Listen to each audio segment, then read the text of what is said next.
ជំរាបសួរបងប្អូនរដូវនេះចាប់ផ្ដើមជារដូវដែលពលរដ្ឋខ្មែរយើងជាពិសេសប្រជាកសិករគាត់ចាប់ផ្ដើមប្រមូលផលស្រូវហើយក៏ប៉ុន្តែបញ្ហាដែលជាដដែលប្រហែលច្រើនឆ្នាំនេះគឺតម្លៃស្រូវចុះថោកខ្លាំង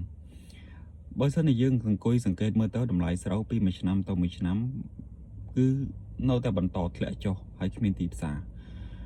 មិនដឹងថាវាមកពីកត្តាអីខ្លះហើយយ៉ាងម៉េចខ្លះហើយអ្វីដែលពលរដ្ឋគាត់ស្រែកហ្នឹងគឺស្រែកច្រើនឆ្នាំហើយប៉ុន្តែនៅតែដូចជាគ្មានដំណោះស្រាយអីសម្រាប់ពួកគាត់កន្លែងខ្លះស្រែកខ្លាំងទៅក៏មានការសម្របសម្រួលរហូតដល់មានអ្នក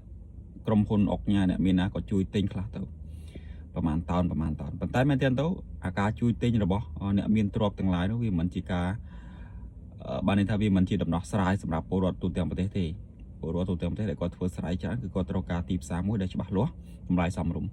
ខ្ញុំចាំបានថាកាលពីអំឡុងពេលដែលខ្ញុំនៅក្មេងអំឡុងឆ្នាំ2006 2007 2008ដូចជា2008ខ្ញុំចាំបានពេលនោះនៅក្នុងស្រុកកំណើតខ្ញុំខេត្តពោធិ៍សាត់គេនិយមធ្វើស្រូវសូម៉ាលីហើយពេលនោះសូម៉ាលីហក់ខ្លាំងឡើងដល់1គីឡូ1300រៀលហើយយើងគិតមើលទៅ2007 2008រហូតមកដល់2025វាច្រើនឆ្នាំហើយប៉ុន្តែងាកមកមើលបច្ចុប្បន្នប្រហែលជា3ឆ្នាំចុងក្រោយនេះតម្លៃស្រូវកន្លែងខ្លះលក់អត់បាន1000រៀលណាហើយខ្ញុំសង្កេតឃើញប្រហែលថ្ងៃនេះខ្ញុំមិនដឹងថាយ៉ាងម៉េចដែរតែឃើញពលរដ្ឋយើងស្រែកថា1គីឡូ500អានេះគាត់តែលើឲ្យវាដូចបុកពោះបើយើងត្រឡប់ទៅមើលឆ្នាំអំឡុង2007 2008តម្លៃ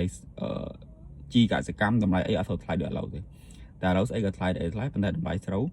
គឺថោកមែនទែនអញ្ចឹងសំណួររបស់ខ្ញុំថាត្រូវឲ្យពលរដ្ឋគាត់បោះបង់ដីស្រែគាត់ឈប់ធ្វើឬមួយក៏យ៉ាងណា